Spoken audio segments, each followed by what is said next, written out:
میت پر رونا کیسا ہے؟ اگر میت کو دیکھ کر رونا آئے اور آنسو جاری ہوں تو منع نہیں، اس لیے کہ یہ ایک بے اختیار عمل ہے جو جائز ہے۔ نبی کریم صلی اللہ علیہ وسلم نے فرمایا، اللہ تعالیٰ آنکھ کے رونے اور دل کے پریشان ہونے کی وجہ سے عذاب نہیں کرتا، بلکہ زبان کے چلانے اور واو ویلا کرنے کی وجہ سے عذاب کرتا ہے۔ نبی کریم صلی اللہ علیہ وسلم نے فرمایا، اللہ کے ہاں وہ صبر معتبر ہے جو صدمے کے شروع میں ہو، یعنی واو ویلا اور بین کرنے کے بعد صبر کرنا صبر نہیں ہے۔ اصل صبر یہ ہے کہ مصیبت کے شروع ہی میں تسلیم و رضا کا مظاہرہ کیا جائے اور اظہار غم کے فطری طریقے کے علاوہ اور کچھ نہ کیا جائے۔ سیدنا عبداللہ بن مسعود رضی اللہ تعالیٰ عنہ روایت کرتے ہیں کہ رسول اللہ صلی اللہ علیہ وسلم نے فرمایا، وہ ہم میں سے نہیں ہے جو رخسار پیٹے، گریبان پھاڑے اور جاہلیت کی پکار پکارے، نوح اور واو ویلا کرے۔ نبی کریم صلی اللہ علیہ وسلم نے فرمایا، میں بیزار ہوں اس سے جو موت کی مصیبت میں سر کے بال نوچے، چلا کر روئے اور اپنے کپڑے پھاڑے۔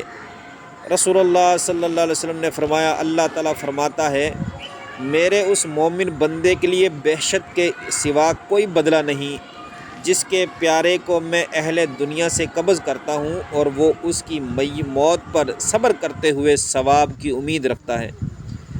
رسول اللہ صلی اللہ علیہ وسلم نے فرمایا، جاہلیت کے 4 کام ایسے ہیں جنہیں میری امت کے لوگ نہیں چھوڑیں گے: اپنے حسب پر فخر کرنا، کسی کے نسب پر طعن کرنا، ستاروں کے ذریعے پانی طلب کرنا اور نوح کرنا۔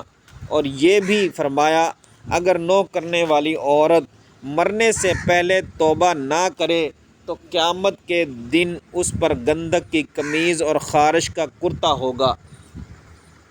رسول اللہ صلی اللہ علیہ وسلم کے بیٹے ابراہیم علیہ جب حالت نزاع میں تھے تو آپ نے انہیں اٹھایا اور فرمایا، آنکھ آنسو بہا رہی ہے اور دل غمگین ہے، مگر اس کے باوجود ہم کچھ نہیں کہیں گے سوائے اس بات کے جس سے ہمارا رب راضی ہو، اور اے ابراہیم، ہم تیری جدائی کے سبب غمگین ہیں۔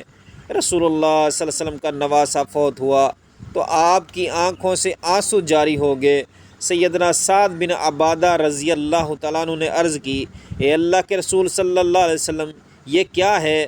آپ صلی اللہ علیہ وسلم نے فرمایا، یہ وہ رحمت ہے جو اللہ نے اپنے بندوں کے دلوں میں پیدا کی ہے، اور اللہ اپنے بندوں میں سے رحمت کرنے والوں پر رحمت کرتا ہے۔ نبی کریم صلی اللہ علیہ وسلم نے فرمایا، جس عورت کے 3 بچے مر جائیں تو وہ اس کے لیے جہنم کی آگ سے آڑ بنیں گے۔ ایک عورت نے پوچھا، اگر 2 بچے مر جائیں؟ تو آپ صلی اللہ علیہ وسلم نے فرمایا، 2 بچے بھی۔ سیدنا ابو ہریرہ رضی اللہ تعالیٰ عنہ سے روایت ہے، ان سے مراد وہ بچے ہیں کہ جو نابالغ تھے، ابھی بلوغت کو نہیں پہنچے تھے۔ اور دوسری روایت میں ہے کہ رسول اللہ صلی اللہ علیہ وسلم نے فرمایا، اللہ تعالیٰ ان بچپن میں فوت ہونے والے بچوں پر اپنی رحمت اور فضل کے سبب ان کے مسلمان والدین کو، مومن والدین کو، ایمان والے والدین کو جنت میں داخل کر دے گا۔